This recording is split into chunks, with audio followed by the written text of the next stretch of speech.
আসসালামু আলাইকুম। মারুফ আমার কলিগ, হুমায়ুন কবির আমার কলিগ।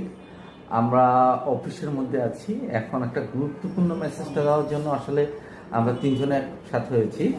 গুরুত্বপূর্ণ মেসেজটা হলো, কিছুদিন আগে, কয়েকটা বছর আগে আমাদের করোনা ভাইরাসে আক্রান্ত পুরো পৃথিবী যখন আক্রান্ত হয়েছিল, তখন আসলে আমরা সবাই এটা সাফার করছি। এখন সাবধানতা অবলম্বন করার জন্য আসলে আমার ভিডিওটা মারুফ এটা একটু সুন্দরভাবে বলবেন। মারুফ একটু বলেন আপনি। জি, আসসালামু আলাইকুম।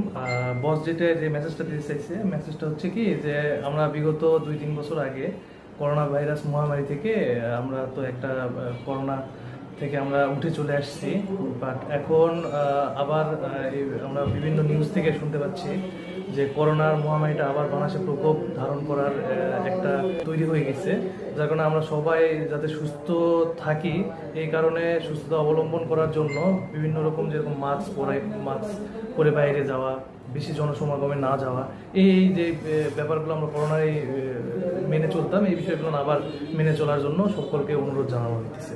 এতটুকুই। হুমায়ুন ভাই, আপনার এক্সপিরিয়েন্স থেকে, গত করোনার এক্সপিরিয়েন্স থেকে এবারের যে আপকামিং করোনা, যে আমরা কিভাবে সতর্ক থাকতে পারি, সেটা যদি আপনি একটু প্লিজ শেয়ার করেন আর কি সবার মাঝে, তাহলে সবাই উপকৃত হতো আর কি। আসসালামু আলাইকুম, আমি হুমায়ুন কবির।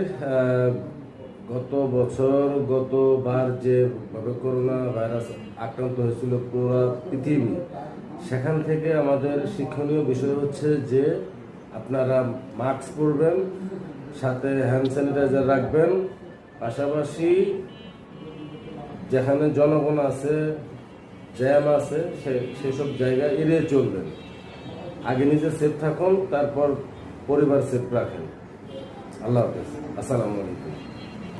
আচ্ছা, যাই হোক, হুমায়ুন ভাই সুন্দরভাবে বলছেন এবং মারুফ সুন্দরভাবে বলছেন। আমরা যেখানে অনেকজন মানুষ, আমরা ওইটা এড়িয়ে চলবো, যেখানে জ্যাম আমরা ওইখানে যাব না, সুন্দর কথাই বলছেন। এবং আরেকটা জিনিস আমরা করব, যেখানে নিজের সাবধানতা, আমরা চলাফেরাতে খুব সাবধানভাবে চলবো।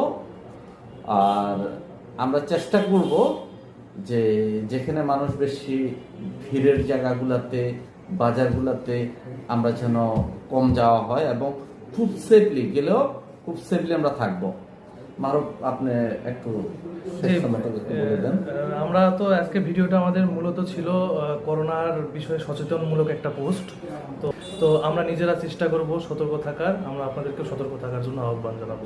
সকলে সুস্থ থাকবেন, সুন্দরভাবে জীবন